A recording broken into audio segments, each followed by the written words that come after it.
नमस्कार दोस्तों, स्वागत है आपका अपने YouTube चैनल लुकू कोचिंग सेंटर में। आज की जो क्लास है बेटा, उसमें मैं आपको एक्सरसाइज 2.3 का क्वेश्चन नंबर 5 का थर्ड बताने वाला हूँ। ठीक है, जिसमें कि आपको फैक्टराइज करना है और बहुत समस्या आ रही है बेटा इसमें। लगभग बहुत सारे बच्चे परेशान हैं कि हमें ये वाला क्वेश्चन नहीं आ रहा है।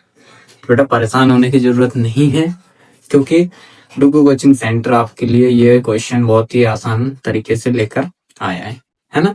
इसमें आपको मैंने पहले जो क्लासेस हुई हैं उसमें फर्स्ट और second chapter question number first और क्वेश्चन नंबर सेकंड करवा दिया है, तो आप वह प्लेलिस्ट में जाके देख सकते हैं। बाकी आज की क्लास में हम करेंगे क्वेश्चन नंबर इसका थर्ड। ठीक है, चलिए तो क्वेश्चन देखते हैं बेटा। पहले मेरी यदि आप सलाह माने तो पहले वो दो क्वेश्चन देख लीजिए, क्योंकि वो देख लेंगे तो आपका बेस और क्लियर हो जाएगा। उसका थर्ड आपको बहुत ही अच्छे तरीके से समझ में आ जाएगा, है ना। क्वेश्चन है आपका x³ plus 13 x² plus 32 x plus 20। ठीक है, अब इसमें आपको वही हमेशा की तरह let p x is equal to x³ plus 13 x² plus 32 x plus 20। ठीक है, ये आपको सब px के इक्वल में मान लेना है। हिंदी वाले लिखेंगे बेटा माना px बराबर ये है। ठीक है, अब मानने के बाद वही पुटिंग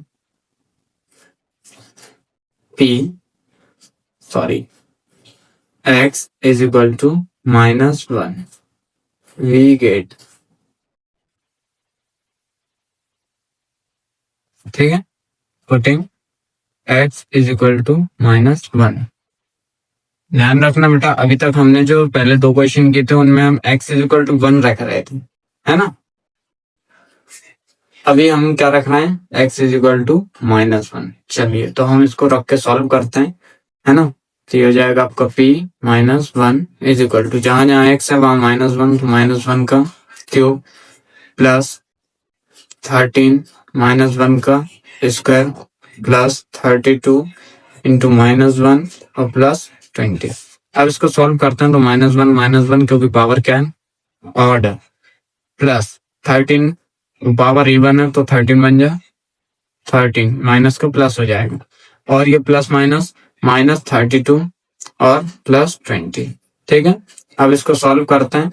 सॉल्व करने पे हमें मिलेगा माइनस माइनस वाले ऐड करते हैं तो माइनस का 33 और प्लस 33। ठीक है, इसको दोनों को ऐड किया तो अब उसके बाद 33 कैंसिल होगा बेटा, तो क्या मिला हमें 0। ठीक है, क्या मिल रहा है 0। मतलब हम लिख सकते हैं कि x plus 1 is a factor of px। ठीक है, x प्लस 1 जो है इसका एक फैक्टर होगा।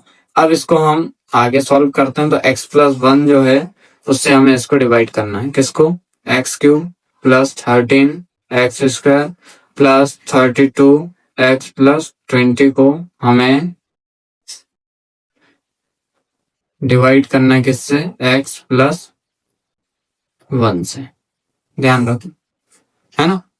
चलो अब इसको हम करते हैं। हमें सबसे पहले क्या चाहिए, x³ चाहिए, है ना। तो x³ लाने के लिए हम किससे मल्टीप्लाई करें, यहाँ करेंगे x से करते हैं पहले। x प्लस 1 में x से मल्टीप्लाई करेंगे तो क्या मिलेगा, ये मिलेगा हमें x से नहीं सॉरी x स्क्वायर से करें तो x³ प्लस x², ये मिलेगा, है ना। तो यहाँ पे वैल्यू पुट करते हैं, यहाँ पे हमें मिला x³ प्लस x²। अब सॉल्व करते हैं, यहाँ क्या होगा, साइन चेंज होंगे तो वो किए, ये कैंसिल हो जाएगा। यहाँ पे क्या आएगा आपका प्लस माइनस माइनस, मतलब 12x² आया। और यहाँ पे ध्यान रखना बेटा कि साइन बड़े नंबर का आता है तो प्लस के रहेगा। अब ये दोनों नीचे आएंगे तो ये हो जाए प्लस 32x और प्लस 20, है ना। अब हमें चाहिए 12, तो हम इसको किससे मल्टीप्लाई करें x को कि हमें 12 मिल जाए, वो भी 12 का x² मिल जाए। यहाँ पे आंसर तो लिखा ही नहीं हमने, आंसर क्या है x² जिसे हमने मल्टीप्लाई किया, है ना। अब यदि मैं x से 12x को 12x से 12x प्लस 1 को मल्टीप्लाई करूं तो हमें क्या मिलेगा, ये मिलेगा 12x² प्लस 12x, है ना।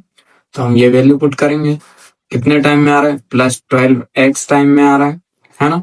तो हमें मिला 12x² प्लस 12x, यहाँ साइन चेंज होंगे, माइनस हो जाएगा, यहाँ माइनस कैंसल, और ये प्लस माइनस माइनस, मतलब ये बचा आपका 20x प्लस 20।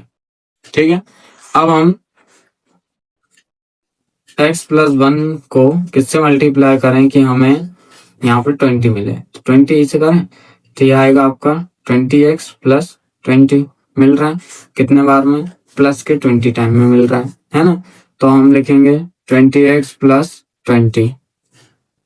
ठीक है, अब जैसे हमें पहले ही देखा था हमने कि यहाँ पे क्या होंगे, साइन चेंज, प्लस का माइनस, इससे कैंसिल, इससे कैंसिल, तो यहाँ आएगा सिंपल 0। अब कितने टाइम में आ रहा है, तो वो आ रहा है आपका x² प्लस 12x प्लस 20। ठीक है, अब इसके हमें वही फैक्टर निकालना है ना। तो फैक्टर निकालने के लिए हम क्या करेंगे, यहाँ पे लिखेंगे so p x is equal to क्या मिला, x प्लस 1 एक फैक्टर था, और इसका आंसर आ रहा है x² प्लस 12x प्लस 20। अब हमें सबसे पहले क्या करना था, पीछे वाले का आगे वाले के साथ मल्टीप्लाई करना था, तो कितना आ रहा है, 20 आ रहा है ना। आप ध्यान रखना कि ऐसे दो नंबर लेना है कि उनका मल्टीप्लाई करने पे 12 है, मल्टीप्लाई करने पे 20 है और प्लस करने पे 12 है। तो इसके फैक्टर निकालते हैं, 2 से करेंगे 10, 2 से करेंगे 5, और 5 से करेंगे 1। क्या आ रहा है, 2 इंटू 2 इंटू 5, तो 2 का एक पेयर बन रहा है 4 और 5 सिंगल। तो 4 और 5 ऐसे दो नंबर नहीं होंगे। क्यों नहीं होंगे, क्योंकि यदि हम 4 और 5 इंटू करें तो 20 तो मिल जाएगा, लेकिन 4 प्लस 5 9 होगा। कोई बात नहीं, इन दोनों को पेयर ना बना के क्या मिला था हमें, 2 इंटू 2 इंटू 5, तो इन दोनों का पेयर बनाते हैं, 2 ऐसे लिखा रहने दो, 5 2 जा 10। अब इन दोनों का देखो तो 10 2 जा 20 और 10 और 2 12, मिल रहा है ना, बिल्कुल मिल रहा है। तो यहाँ पे अब हम क्या लिखेंगे, x प्लस 1, और यहाँ हो जाएगा x² plus 10x plus 2x plus 20। ठीक है, अब ये आपका x प्लस 1 ऐसे ही हो जाएगा, यहाँ पे इन दोनों में से पेयर बनाना, इन दोनों के पेयर बनाना, क्या कॉमन निकल रहा है, x क्या बचा, x प्लस 10, यहाँ क्या कॉमन निकल रहा है, किसके टेबल में आते हैं, तो ये आते हैं प्लस 2 के टेबल में आते हैं, यहाँ x प्लस 10 हो जाएगा। ठीक है, अब यहाँ हम लिख सकते हैं x प्लस 1, और ये एक बार लिख देंगे x प्लस 2, और ये एक बार लिख देंगे x प्लस 10, तो ये इसका आंसर हो जाएगा। ठीक है बेटा, उम्मीद करता हूँ अब तो आपको भैया बहुत अच्छे तरीके से समझ में आ गए होंगे, क्योंकि ये जो है अब ये तीसरा क्वेश्चन था, है ना। इसकी जो नेक्स्ट क्लास होगी इसमें 4th क्वेश्चन करेंगे, तो ये तो अब आपको अच्छे से आ ही गए होंगे। सबसे पहले जो क्वेश्चन दिया उसको लेट px करना है, फिर उसके बाद वैल्यू पुट करना है, वैल्यू पुट करने के बाद यदि 0 आता है तो वो उसका फैक्टर होगा और उससे हमें डिवाइड करना है। ठीक है, डिवाइड करना भी आपको बहुत अच्छे तरीके से आता होगा। उसके बाद फैक्टर निकालना है यहाँ पे, तो 3 फैक्टर निकल के आएंगे, x प्लस 1, x प्लस 2 और x प्लस 10।